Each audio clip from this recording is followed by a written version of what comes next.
The lecture hall buzzed with nervous energy as Professor Krelix shuffled his notes for the third time.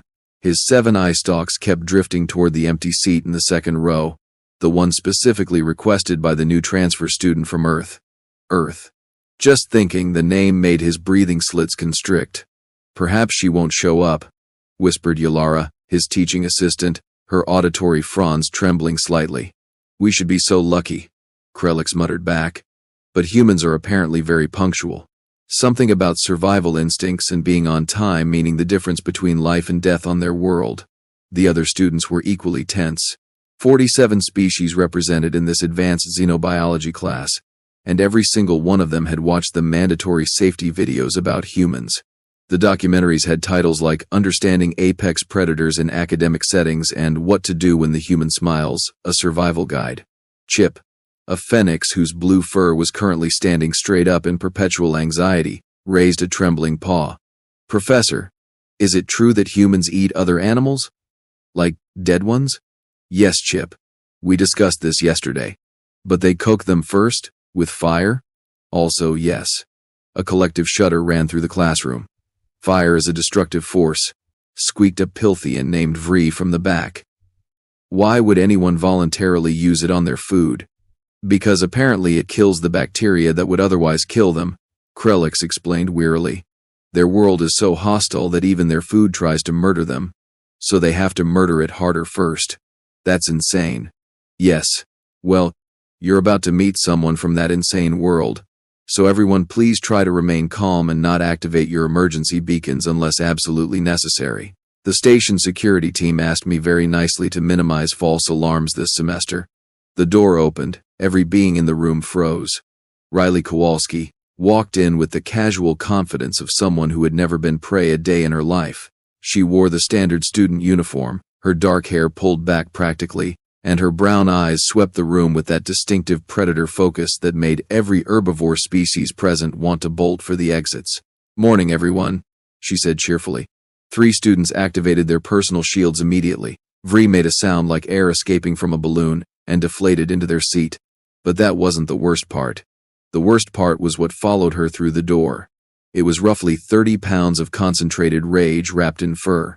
Broad body, stubby legs, small dark eyes that radiated pure defiance against the universe itself.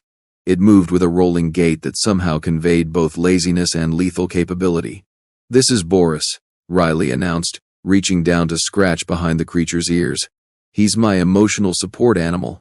The paperwork cleared, so he'll be joining us for class demonstrations.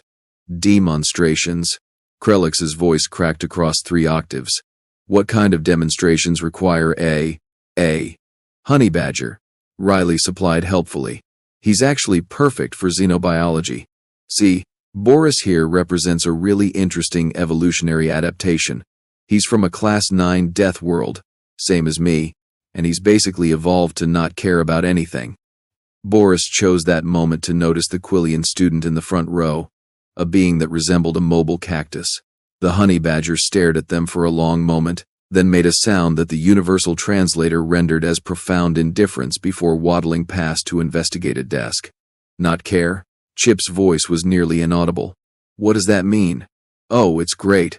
Boris here has one of the toughest hides in Earth's animal kingdom. Bee stings don't bother him. Snake bites barely register. He's been documented attacking lions, which are these big predators that weigh like 400 pounds, just because the lion looked at him wrong. The class stared in mounting horror. And the best part, Riley continued enthusiastically, is his attitude. Honey badgers are famous for their, quote, don't care personality. They're absolutely fearless. They'll fight anything, eat anything, and they never, ever back down. There's this old Earth video that went viral called Honey Badger Don't Care, and it's basically a documentary about how Boris's species just does whatever it wants regardless of consequences. That sounds like madness, Yalara whispered. Right? That's what I love about Earth biology. Everything's just a little bit crazy because if you're not crazy, you don't survive. Boris's ancestors learned that not caring about danger was actually a survival trait. Isn't that wild? Krelix had gone through several colors, finally settling on a concerning shade of purple.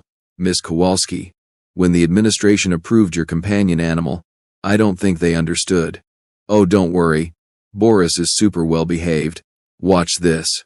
Riley pulled something from her bag. Boris, sit. The honey badger looked at her, then looked at the treat in her hand. Then, with the air of someone doing a favor they absolutely didn't have to do, slowly sat down. See? Perfect gentleman. That creature just evaluated whether obeying you was worth the effort, observed a settler student named Prism, their crystalline form flickering with analytical interest. That's not obedience. That's negotiation. Exactly. That's another cool thing about honey badgers. They're actually pretty intelligent. They can use tools, solve problems, and they remember things. There was this one study where they kept escaping from their enclosures, and the researchers kept making the enclosures more secure, and the honey badgers kept figuring out new ways to escape. It was like a continuous intelligence test, and the honey badgers kept winning. Chip made a sound like a dying whistle. It's smart and fearless and indestructible. Well, not indestructible. You can hurt a honey badger. It just takes a lot of effort. And more importantly, the honey badger will absolutely make you regret it. They've got this defensive mechanism where they release this really terrible smell, and their skin is loose enough that if something bites them, they can actually twist around in their own skin and bite back. Nature's perfect little nightmare machine. Miss Kowalski. Krelix had finally found his voice. You cannot seriously expect me to allow that creature to remain in my classroom. Why not? He's part of my learning experience.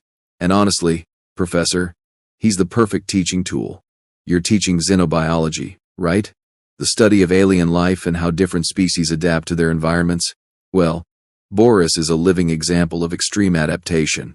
Everything about him was shaped by Earth's specific brand of evolutionary pressure.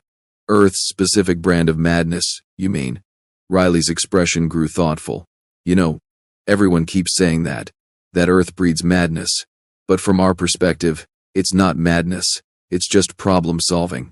Earth threw challenges at us, and we adapted. Boris's species adapted. We both ended up a little intense, sure, but we survived. That's not madness. That's success. Success should not involve attacking lions. I mean, the lions probably disagree about who's attacking who. It's all about perspective. Boris, having completed his inspection of the desk, had discovered a storage cabinet. To everyone's alarm, he reared up on his hind legs and began manipulating the latch with his front paws. Should he be doing that? Yalara asked nervously. Oh yeah, he's fine. He's just curious. Honey badgers are super exploratory.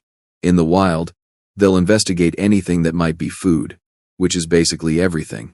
They've been known to break into beehives, tear apart termite mounds, dig up buried prey. Whatever it takes. Persistence is kind of their whole thing. The cabinet door swung open. Boris peered inside, found nothing interesting, and closed it again before waddling back to Riley. Did that thing just operate a mechanical latch? Prism's voice held a note of scientific fascination mixed with existential dread. Yep. Tool use. Totally normal for honey badgers. There's documented cases of them stacking objects to climb out of enclosures, using rakes to pull food closer, even working together to solve problems. They're basically tiny, furry engineers who happen to also be willing to fight anything that moves. Krelix collapsed into his chair. This is my classroom. This is supposed to be a place of learning and academic discourse, not a demonstration of Death World fauna. But that's exactly what makes it perfect. Riley was warming to her topic now, her enthusiasm radiating in a way that made the prey species extremely nervous. Look, you've got students here from all over the galaxy, right? Most of them from relatively peaceful worlds with reasonable gravity and non-hostile wildlife. How are they supposed to understand extreme evolutionary pressure without seeing an example? We use holovids and simulations like civilized beings. Sure, but that's not the same as the real thing. I mean, you can watch a video about honey badgers all day, but until you see Boris actually decide whether something is worth his attention, you don't really get it. The attitude, the body language, the complete lack of fear response, that's all important data. Important data, Krelix repeated weakly. She's calling a living weapon important data. He's not a weapon. He's a survivor. There's a difference. Boris, as if to prove some obscure point, flopped onto his side and began grooming himself, completely ignoring the 47 sets of eyes watching him with varying degrees of terror. Today's lesson, Krelix said, deciding that maintaining any illusion of control was better than complete surrender, is about symbiotic relationships in hostile environments. We'll be examining how different species form mutually beneficial partnerships to survive extreme conditions. Oh, perfect. Riley's hand shot up. Earth has tons of examples of that. I'm sure it does. However, I think we should focus on examples from more stable environments. But the best examples come from hostile environments. Like, there's this species of ant on Earth that farms fungus. Actual agriculture. The ants cultivate the fungus, protect it from parasites, and feed it leaves they harvest. In return, the fungus produces food for the ants. Perfect symbiosis.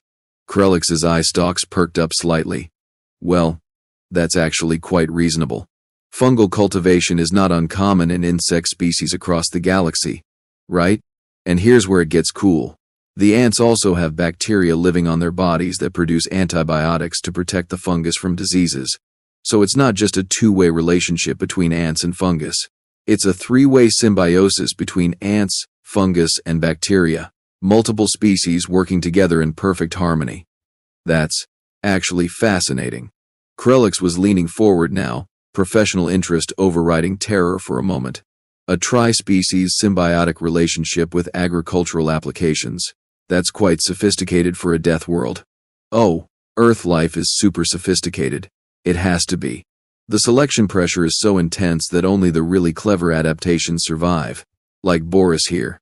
Every eye in the room swiveled back to the honey badger, who was now lying on his back with all four paws in the air, apparently napping. What's symbiotic about a honey badger? Chip asked nervously. Great question. So honey badgers have this relationship with birds called honey guides. The bird finds a beehive, then leads the honey badger to it. The honey badger tears open the hive, with its claws and thick hide protecting it from stings, eats the honey and larvae, and leaves the wax behind for the bird. Everybody wins. Except the bees, Yalara pointed out. Well, yeah, but the bees were never part of the symbiotic relationship. They're just the resource being exploited. That's ecology for you. Cooperation and competition all mixed together. Prism's crystalline structure flickered thoughtfully. So this creature uses interspecies communication and cooperative hunting strategies. That's actually quite advanced. Right? Honey badgers aren't just tough, they're smart tough. Which is the scariest kind of tough, honestly. You seem very proud of this, observed a Thrin student named Kira. Her auditory fronds tilted in curiosity. I mean, yeah, Boris is amazing. Sure, he's a little intense, but that's what makes him special. Earth didn't make us soft or easy, it made us survivors. And I think that's pretty cool. Krelix was about to respond when Boris suddenly rolled to his feet, alert, his small eyes fixed on something near the back of the classroom. What's he looking at? Yalara whispered. Riley followed Boris's gaze. Oh, there's a ventilation grate back there.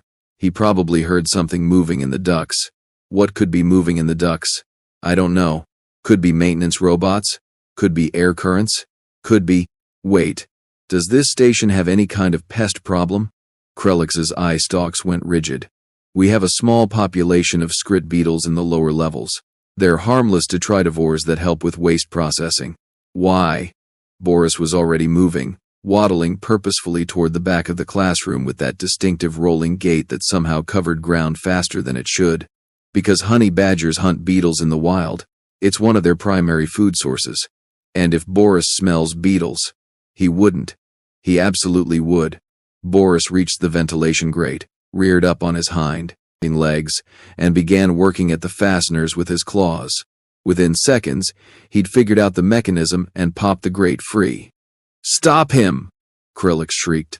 But Boris was already disappearing into the ductwork, his stubby tail the last thing visible before he vanished into the darkness. Riley sighed. Yeah, he does that sometimes. Don't worry, he'll come back when he's done hunting. Done hunting? There are scrit beetles throughout the entire ventilation system. He could be gone for hours, days. He could get lost in there. Nah, honey badgers have excellent spatial memory. He'll be fine. Probably. Probably? A distant clanging echoed through the ductwork, followed by what might have been either a very angry beetle or a very satisfied honey badger. It was hard to tell. "Okay," Riley said brightly. "While Boris is exploring, maybe we should continue with the lesson? You were saying something about hostile environments?" Krelix had progressed beyond purple into a color that didn't have a name in most species' visual spectrum. "Miss Kowalski, you have unleashed an apex predator into our life support system." "Well, apex predator is a bit strong. He's more of an opportunistic omnivore with aggression issues. And honestly, if you've got a beetle infestation, Boris is probably doing you a favor. Honey badgers are actually used for pest control in some parts of Earth." "They use those as pest control? What are the pests like?" "Oh, venomous snakes mostly. Sometimes scorpions. Honey badgers eat both. The venom doesn't really affect them much because they've evolved a resistance to most toxins. It's pretty handy." Chip had his head down on his desk, making sounds that suggested he was rethinking every life choice that had led him to this moment. "Let me get this straight," Prism said, their analytical mind working through the implications. "Your world is so hostile that it evolved creatures immune to venom, tough enough to ignore bee stings, smart enough to use tools, and aggressive enough to attack things 40 times their size. And you brought one here. To class. For demonstrations. When you say it like that, it sounds bad. It is bad. But also educational. I mean, think about what we're learning here. Boris represents millions of years of evolutionary pressure creating the perfect survivor. Small size for efficiency, tough hide for protection, intelligence for problem solving, and aggression for defense. Every aspect of his biology is optimized for survival in a hostile environment. That's what Earth does. It takes life and stress tests it until only the really good designs survive. Another clang echoed from the ducts, this one followed by a distinctly triumphant sound. "He's definitely catching beetles," Riley said confidently. "You can tell by the happy grunts." "Happy grunts?" Krelix repeated numbly. "The predator in our ventilation system is making happy grunts. Better than angry grunts, trust me." Yalara raised a tentative manipulator. "Professor, perhaps we should continue the lesson? If the creature is occupied, at least we can proceed with the educational component." Yes, fine. Education. That's why we're here." Krelix pulled himself together with visible effort. "Right. Symbiotic relationships. We were discussing how species adapt to work together in hostile environments. Like humans and dogs," Riley offered. "Please don't. No, seriously, this is a great example. So humans domesticated wolves, right? Which sounds insane because wolves are pack-hunting predators that can take down prey much larger than themselves. But early humans figured out that if you raise wolves from puppies and treat them right, they bond with you and become cooperative hunters. Over thousands of years, we bred them into dogs, and now they're one of humanity's best friends." "You domesticated wolves?" Vree's voice was barely a whisper. "Well, our ancestors did. But yeah, we took apex predators and turned them into companions. Dogs help us hunt, protect our homes, assist with herding livestock, find missing people, detect drugs or explosives, provide therapy for trauma victims. They're incredibly versatile. All because humans and wolves found a way to work together. That's not symbiosis," Kira pointed out. "That's forced domestication." "Is it though? Dogs get food, shelter, medical care, and affection. Humans get loyalty, protection, and companionship. Both species benefit. I'd call that symbiotic." Prism flickered thoughtfully. "She has a point. If both species improve their survival chances through the relationship, the mechanism of how it started becomes less relevant than the outcome." "Thank you," Riley beamed. "That's exactly what I'm saying. Earth life is all about finding advantages wherever you can. Sometimes that means farming fungus. Sometimes that means cooperating with birds to find beehives. And sometimes that means adopting a wolf puppy 30,000 years ago and seeing what happens. And sometimes," Krelix added sourly, "it means bringing a honey badger to an academic institution and pretending it's educational. It is educational. Look how much we're learning." A section of ceiling tile suddenly shifted. Boris's face appeared in the gap, whiskers twitching, his mouth full of what was definitely beetle parts. He looked immensely pleased with himself. The class screamed. Boris dropped through the ceiling with casual grace, landed on a desk with a solid thump, and trotted back to Riley, leaving a trail of beetle bits in his wake. Good boy. Riley scratched his ears enthusiastically. Did you catch all the beetles? Did you? Yes, you did. Boris made a sound that suggested false modesty. Of course he'd caught the beetles. What else would he have done? Not caught them? Absurd. Miss Kowalski. Krelix's voice had gone very quiet, which was somehow more terrifying than when he'd been yelling. Your animal just destroyed a ceiling tile, infiltrated our life support system, and committed genocide against our beetle population. Genocide is a strong word for pest control. Get out. What? Out. Out. Take your Death World monster and get out of my classroom. We'll discuss your continued enrollment after I've had several strong sedatives and consulted with the university's legal department. Riley stood, looking genuinely hurt. Professor, I was just trying to help. Boris is a great teaching aide. He's a terror aide. There's a difference. Now please, before he decides to investigate what else might be living in our infrastructure. Boris, sensing his human's distress, made a low rumbling sound that the translator interpreted as protective aggression. Several students activated their shields again. Fine, Riley said quietly. Come on, Boris. Apparently, we're not welcome here. She walked toward the door, Boris at her heels. The other students parted like she was carrying a live explosive device, which wasn't entirely inaccurate from their perspective. At the door, Riley paused and turned back. You know what the really crazy thing is? You all think Earth is mad. You think we're these scary, dangerous creatures from a nightmare world. But on Earth, Boris and I are actually pretty normal. We're not the scary ones. We're just trying to survive, same as everyone else. The only difference is our planet made us work harder for it. She left, the door closing behind her with a soft hiss. The classroom sat in stunned silence. Finally, Chip raised his paw. Professor, I think I need to transfer to a different class. You and me both, Chip. You and me both. But, as Krelix looked at the destroyed ceiling tile, the scattered beetle remains, and the 47 traumatized students, he couldn't help thinking about what Riley had said. About survival. About adaptation.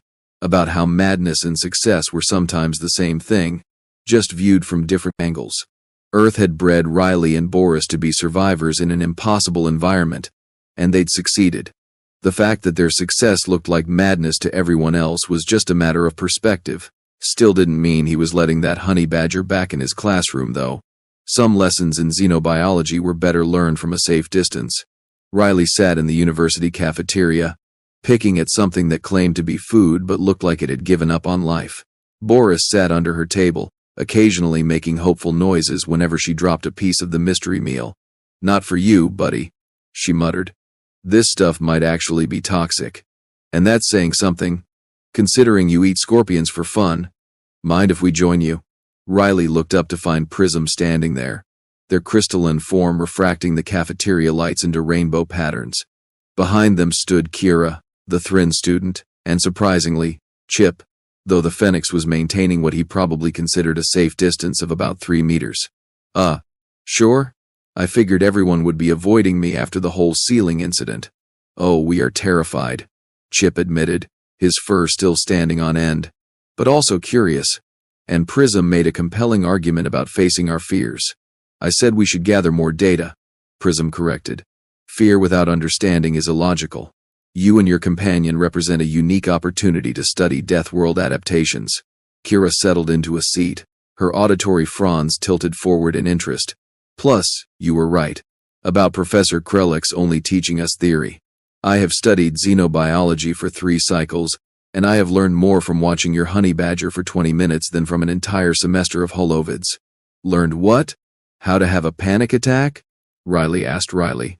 Learned that survival is not about being the biggest or strongest. It is about being clever and persistent and absolutely refusing to quit. Your Boris demonstrated all of those traits. Boris, hearing his name, poked his head out from under the table and assessed the new arrivals. After a moment of consideration, he made a sound that the translator interpreted as acceptable. Then he returned to, hoping for dropped food. He just evaluated us for threat potential, didn't he? Chip squeaked. Yeah. But he decided you're okay. That's progress. Usually, he's way more suspicious of new people. How comforting. Riley grinned, despite herself. So what happened after I left? Did Krelix have a complete breakdown? He canceled class for the rest of the day, Prism reported. Then spent 2 hours arguing with the administration about safety protocols. Your companion apparently violated 16 separate station regulations, though the legal department pointed out that none of those regulations specifically mentioned honey badgers, so enforcement is complicated. That's because nobody thought anyone would be crazy enough to bring one to a space station. Kira added. The regulations assume a baseline level of common sense. Hey, Boris is perfectly safe as long as you don't threaten him or me, don't smell like food, don't make sudden movements, don't challenge him for territory, and don't. That's a lot of conditions, Chip interrupted nervously. Okay, fair. But my point is, he's not randomly aggressive. Everything he does has a reason. Honey badgers are actually pretty logical, in their own way. They assess situations, make decisions, and commit fully to whatever action they choose. It's very practical. Practical, Prism repeated, their structure flickering with what might have been amusement. I am not certain that word means what you think it means. Look, I know Earth seems crazy to you guys, but everything there follows its own logic. Boris attacks things bigger than him because his ancestors who didn't attack got eaten by those bigger things. So attacking first became the survival trait. It's not madness. It's rational adaptation to extreme circumstances. Kira leaned forward, genuinely interested now. Explain something to me. Your professor said Earth is a Class 9 death world. That means it ranks among the most hostile planets known to support life. Yet, you speak of it with affection. How can you love something so dangerous? Riley was quiet for a moment, absently reaching down to scratch Boris's head. Because it's home. Yeah. Earth is tough. Yeah. The wildlife is intense and the weather can kill you and we have to be careful about pretty much everything. But that's just normal for us. We don't think of it as surviving a death world. We think of it as living on our planet. The danger is just part of the package. But you must lose people. To the wildlife. The weather. The conditions. We do, Riley admitted quietly. But we also have incredible beauty. Forests that stretch forever. Oceans so deep we haven't explored them all. Mountains that touch the sky. And yeah, all of those things can kill you if you're not careful. But they're also wonderful. The danger and the beauty are the same thing. You can't have one without the other. That is a very alien perspective, Prism observed. Yeah, well, I am an alien. To you guys anyway. Chip had been working up courage for something, his fur slowly settling into a less panicked state. Can I ask Boris a question? He probably won't answer, but go ahead. How do you do it? How do you just not care about things that should be terrifying? Boris, surprisingly, emerged fully from under the table and fixed Chip with his small dark eyes. He made a series of sounds that the translator struggled with before finally rendering as, why waste energy on fear? Fear doesn't solve problems. Action solves problems. If something is dangerous, either fight it, eat it, or ignore it. Simple. The table sat in stunned silence. Did your animal just articulate a life philosophy? Kira's fronds were standing straight up in shock. Oh yeah, honey badgers are smart. I told you guys that. They don't talk much, but when they do, they usually have something interesting to say. That was not interesting, Chip breathed. That was enlightening and terrifying in equal measure. That's Boris for you. Prism's crystalline structure was flickering rapidly, their equivalent of excited thinking. This changes everything. If Death World creatures possess this level of cognitive function combined with their physical capabilities, then the implications for... They were interrupted by a commotion near the cafeteria entrance. Professor Krelix had arrived, all 7 eye stalks scanning the room until they locked onto Riley's table. He approached with the determined gait of someone who had made a difficult decision and was committed to seeing it through. Ms. Kowalski, we need to talk. Riley tensed. If this is about the ceiling, I'll pay for the repairs. And the beetles. If you want me to replace the beetles, I'm sure I can find. It's not about the ceiling. Krelix pulled up a chair, which required some creative maneuvering given his body structure. Well, it's partially about the ceiling, but mostly it's about something else. Okay? I spoke with the administration, and with several other faculty members, and, against my better judgment, I reviewed the recordings from today's class. He paused, his eye stalks doing a complicated spiral that Riley was learning meant he was uncomfortable. You were right. I was.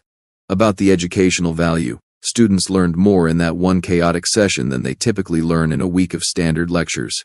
The practical demonstration, the real-time problem-solving, the actual observation of adaptive behavior.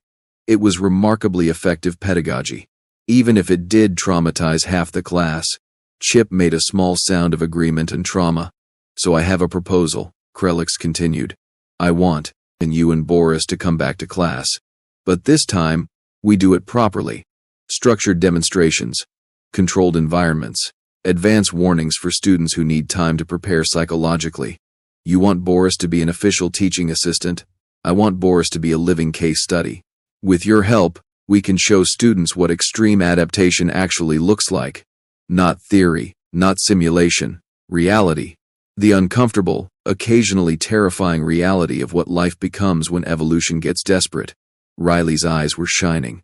Professor, are you saying you want me to teach people about Earth biology using actual Earth examples? I'm saying that perhaps we've been too sheltered, too comfortable with our simulations and safe distances. The galaxy is not always safe or comfortable. Maybe it's time students learn that lesson from someone who lives it. Boris made a sound that might have been approval, or might have been indigestion. With honey badgers, it was always hard to tell. There are conditions, Krelix added quickly. Boris stays on a leash during demonstrations. No more unsupervised explorations of the infrastructure. You provide detailed lesson plans in advance. And we have medical staff on standby for students who need anxiety management. Deal. Riley was grinning now. Oh man, wait until you see what I can teach with Boris. We can cover predator-prey dynamics, tool use, problem-solving, territorial behavior, symbiotic relationships, venom resistance. Let's start small, Krelix interrupted. Very small. Perhaps something that won't cause mass hysteria. I can do that. Probably. That probably is what concerns me. 3 days later, Riley stood at the front of the advanced xenobiology classroom once again. This time, though, things were different. The destroyed ceiling tile had been replaced. There were new safety protocols posted on the walls, and every student had been sent a detailed briefing about today's lesson, complete with calming exercises and emergency contact information for psychological services. Boris sat on the demonstration table, looking bored with the universe in general. He wore a small harness connected to a leash that Riley held, though everyone in the room understood the leash was more symbolic than functional. If Boris really wanted to leave, no piece of fabric was going to stop him. Good morning, everyone, Riley began. Today we're going to talk about something called optimal foraging theory. It's the idea that predators and omnivores make calculated decisions about how to spend their energy hunting food. The students watched nervously. There were fewer of them than before, several having transferred to different classes, but those who remained seemed grimly determined to face their fears. Boris here is going to demonstrate. Professor Krelix, you prepared the test scenario? Against my better judgment, yes. Krelix activated a holographic display showing 3 different types of beetle, each with different nutritional values and defense mechanisms. We've hidden synthetic versions of these throughout the classroom. Some are easy to catch but low in nutrition. Some are hard to catch but high in nutrition. Some are medium difficulty and medium nutrition. Perfect. So here's the question. If you're a honey badger, which ones do you go for? The easy low-value targets? The hard high-value targets? Or the medium ones? Riley unclipped Boris's leash. Okay, buddy, go find some lunch. Boris hopped off the table and began investigating the classroom. Students pressed themselves against the walls as he passed, but he ignored them completely, focused on the task at hand. Within minutes, he'd located several of the synthetic beetles. And here's where it got interesting. Boris found an easy beetle first. He sniffed it, picked it up, then deliberately set it back down and kept searching. He found a medium beetle next. This one he took a moment to consider before picking it up and carrying it to a corner of the room. Then he went back for the hard beetle, which was hidden inside a sealed container that required problem-solving to open. Boris spent 30 seconds working the mechanism, got frustrated, then simply smashed the container against the floor until it broke open. He collected that beetle, brought it back to his corner, and only then began eating, starting with the high-value beetle. The class watched in fascination. "See what he did there?" Riley narrated. He evaluated all the options first, ignored the low-value targets, collected the medium and high-value targets, then ate them in order of nutritional value. That's optimal foraging. He maximized his caloric intake while minimizing wasted energy. But he broke the container, Yalara pointed out. That seems inefficient. Does it? He spent 30 seconds trying to open it properly. When that didn't work, he spent 5 seconds breaking it. From an energy perspective, breaking it was more efficient than continuing to puzzle it out. That's practical problem solving. Prism's structure was flickering excitedly. He performed a cost-benefit analysis in real time, determined that brute force was more efficient than continued puzzle solving. That's remarkable cognitive processing for a non-sapient species, right? Honey badgers are incredibly smart. They have to be. Earth doesn't reward stupidity with survival. Chip had been taking detailed notes, his paw shaking only slightly. So everything your planet produces is essentially optimized for maximum efficiency through extreme selection pressure? Pretty much. If a trait doesn't help you survive, it gets bred out fast. If it does help, it gets reinforced. After millions of years of that, you end up with species like Boris. Tough, smart, persistent, and completely optimized for survival. That is actually elegant, Kira said thoughtfully. Terrifying, but elegant. Now imagine applying that same principle to humans, Riley continued. We evolved on the same planet as Boris. Same selection pressures, same evolutionary logic, just applied to a different body type. That's why humans are the way we are. Strong for our size, high endurance, good problem solving, excellent pattern recognition. We're basically the sapient equivalent of honey badgers. Please don't say that, Krelix moaned. I was just starting to sleep at night again. But it's true. Earth made us survivors. Yeah, that means we're a little intense compared to species from gentler worlds. But it also means we're really good at handling problems. When things go wrong, humans don't panic. We assess, adapt, and overcome. It's in our nature. Boris, having finished his meal, waddled back to Riley and sat at her feet, looking satisfied. Good demonstration, buddy. Riley scratched his ears. Okay. Next concept. Territorial behavior.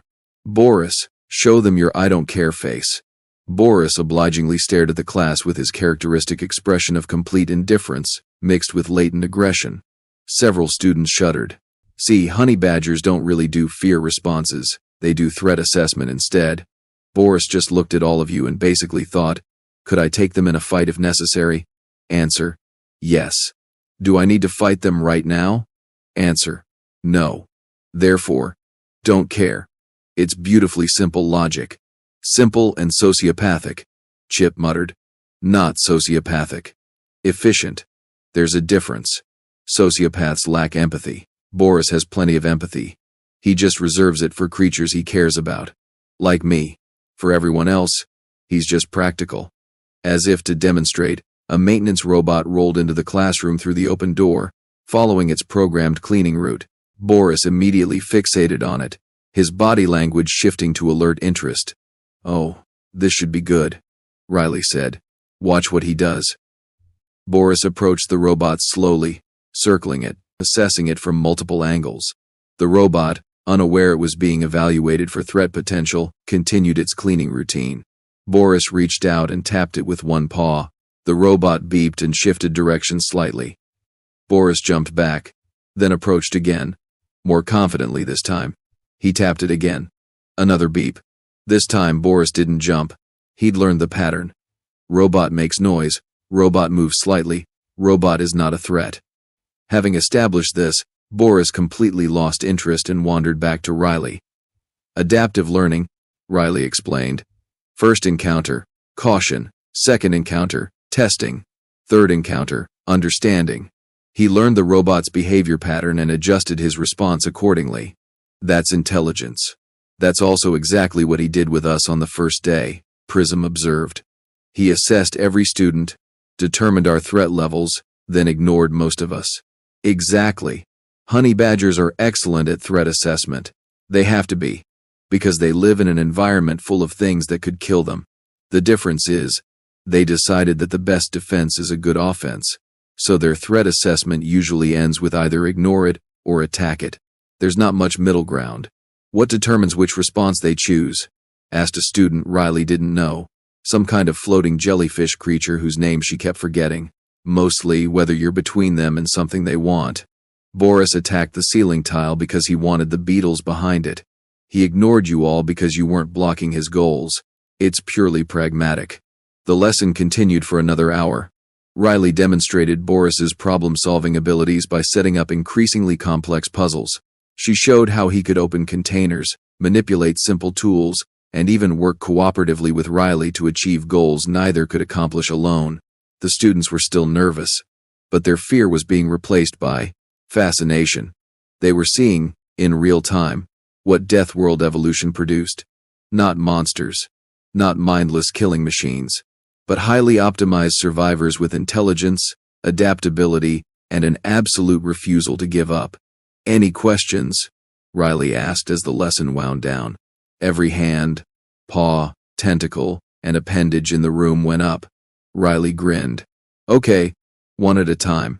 Chip went first, his voice steadier than it had been in weeks. You said humans are like honey badgers. Can you give us an example of humans demonstrating the same kind of practical survival logic? Oh, tons. Okay, so there's this thing humans do called persistence hunting. Most predators on Earth are faster than humans in a sprint, right? Like, way faster. But humans have incredible endurance. We can run for hours without stopping. So our ancestors would just follow prey animals until the animals literally collapsed from exhaustion. We couldn't outrun them, so we outlasted them. That's the same logic as Boris breaking the container. If you can't solve the problem with speed or strength, solve it with persistence. That's horrifying. That's practical. The prey was faster, so we adapted our hunting strategy to use our advantages instead of competing with their advantages. It's basic tactical thinking. Kira asked the next question. On your world, with so many dangerous species, how do humans avoid being prey themselves? We became too dangerous to hunt. Humans figured out tools and fire and cooperative hunting. We built shelters and weapons. We domesticated dogs to help protect us. And we developed really good pattern recognition so we could predict where predators would be and avoid them. Basically, we made ourselves more trouble than we were worth as prey. Most predators on Earth learned that attacking humans meant the whole human tribe would come after you, so it was better to just hunt something else. You weaponized revenge, Prism said flatly. We weaponized cooperation. Big difference. Humans survive because we work together. Alone, we're pretty vulnerable. Together, we're the most dangerous thing on the planet. That's why we value teamwork and social bonds so highly. It's literally a survival trait. The questions continued. Students wanted to know about human diet, human social structures, human technology, human everything. Riley answered as best she could, with Boris providing occasional demonstrations when relevant. By the end of class, something had shifted. The students were still wary of Boris, but they understood him better.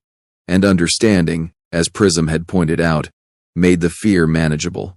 Next class, Krelix announced. We'll be discussing mimicry and camouflage. Miss Kowalski, I trust you have relevant examples. Do I ever? Earth has this octopus that can change color and texture to match literally anything, and there's insects that look exactly like leaves, and fish that look like rocks, and this one bird that mimics the calls of predators to scare other birds away from food sources. Oh, and there's a spider that disguises itself as bird poop. It's amazing. Of course, there's a spider that looks like feces, Krelix muttered. Why would I expect anything else from your planet? As students filed out, several stopped to thank Riley for the lesson. A few even approached Boris cautiously, asking if they could observe him more closely. Boris, in a rare moment of patience, allowed the attention while maintaining his characteristic expression of barely tolerating everyone's existence. Chip was the last to leave. He paused at the door, his fur finally lying flat for the first time since meeting Riley. You know what the maddest thing about your world is? He asked. What's that? It's not that everything there is dangerous. It's that you look at all that danger and see beauty and home. That's the part I can't wrap my head around. How do you love something that wants to kill you? Riley thought about that for a moment. Maybe because it doesn't want to kill us specifically. It's not personal. Earth is just being Earth. The danger is just nature doing its thing. And yeah, we have to be careful and smart and work together to survive. But that's what makes it meaningful. We earn our place there. Every day is a choice to keep going, keep adapting, keep surviving. And when you earn something, you appreciate it more.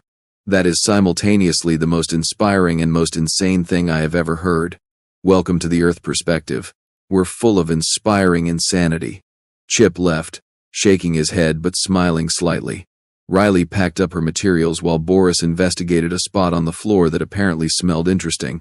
Krelix approached, his eye stalks arranged in what Riley had learned was his thoughtful configuration. You did well today, he said quietly. The students actually learned something. More importantly, they faced their fears and came out stronger for it. Thanks, Professor. That means a lot. Don't let it go to your head. You're still the most disruptive student I've ever had. I'll take that as a compliment. It wasn't meant as one. But yes, I suppose in your case it is. Riley smiled. Can I ask you something? Why did you really let me come back? It would have been easier to just expel me and Boris and avoid all this chaos. Krelix's eye stalks did a complicated spiral. Because you were right. About us being too comfortable with our safe simulations and distant observations. The galaxy is not safe. There are death worlds out there. There are species that terrify us. And ignoring that reality doesn't make it go away. It just makes us unprepared. So, you're preparing them. I'm exposing them to a controlled dose of reality. Your reality. Earth's reality. If they can learn to understand and respect death world adaptations in a classroom setting, perhaps they'll be better equipped to handle them in the real galaxy. That's actually really thoughtful. That's actually really pragmatic. Which, I'm learning, is very much an Earth value. Riley laughed. See? You're already picking up our way of thinking.